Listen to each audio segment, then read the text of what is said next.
Putin's involvement in Syria. You said it was sort of like you saw very little downside. Why?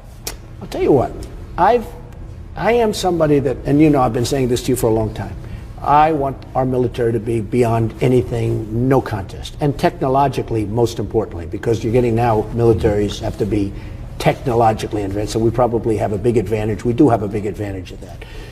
But we are going to get bogged down in Syria. If you look at what happened with the Soviet Union in Afghanistan, that's when they went bankrupt. They went bankrupt. They were there so long, so you fought think, so hard. You think Putin's going to get suckered into They're going to get bogged Syria? down. Everybody that's touched the Middle East, they've gotten bogged down. Now, Putin wants to go in. Putin does not want ISIS. I know they haven't hit him as hard as they should be hitting him because they're hitting Assad. They're hitting people we've trained. Well, excuse me. They're hitting people. We're talking about people that we don't even know. Right. The rebel group, we have no idea. I was talking to a general 2 days ago. He said, we have no idea who these people are. We're training people. We don't know who they are. We're giving them billions of dollars to fight Assad. And you know what? It's very possible. I'm not saying Assad's a good guy because he's probably a bad guy. But I've watched him interviewed many times. And you can make the case, if you look at Libya, look what we did there. Mm-hmm. It's a mess. If you look at Saddam Hussein with Iraq, look what we did there. It's a mess. It's going to be the same thing. Do you think the Middle East would be better today if Gaddafi, Saddam, and Assad were sort of, if Saddam and Gaddafi were still there and Assad were stronger? Do you think the Middle East would be safer? It's not even a contest, Jack. It's not even a contest. Iraq is a disaster. And so it'd be better off if Saddam were in charge. Don't forget, ISIS came out of Iraq. Right. It was like the leftovers that didn't get taken care of. Let me button this up. If Saddam and Gaddafi, do you think things would be more stable? Of course it would be.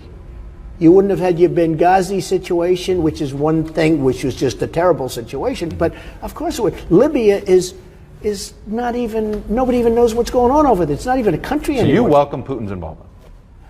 I like that Putin is bombing the hell out of ISIS, and it's going to be ISIS. I'll tell you why.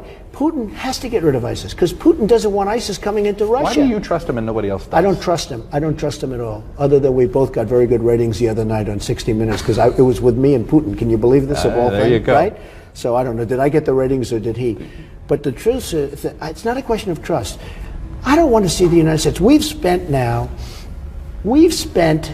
$2 trillion in Iraq, probably $1 trillion in Afghanistan. We're in there. We're destroying our country. We owe $19 trillion. We're bogged down. Russia was bogged down in Afghanistan, meaning the Soviet Union. It broke up the Soviet Union. They're going to get bogged down. You watch. As sure as you're sitting there, and I'm the one that said don't do. So you would Chuck, retreat. I said don't do Iraq. You would pull out of what we're doing in Syria No, right I'd now. sit back and this is not usually me talking, okay? Because I'm very proactive, right, as you probably know. I know. But I would sit back and let's see what's going on.